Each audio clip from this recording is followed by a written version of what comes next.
reaction જોવા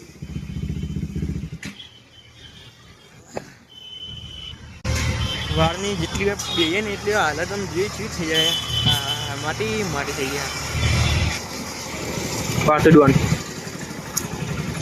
આજે કેફેમાં આવી ગયા ગાઈસ હવે ટિયાટો દોરાય ને પેલું રીજો ઓને ટિયાટો દોરાય છે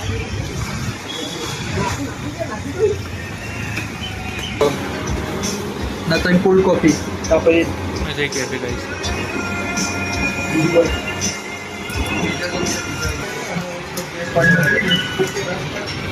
જો ગાઈસ અંદર રેડી થઈ ગયું જો ગાઈસ આવી રહ્યું ગોલ્ડન સ્ક્વેરની એક્ઝેક્ટ અતુલ કેફેની બાજુમાં જઈશ કેફે હેપી વાલી ફિલિંગ જોઈએ હવે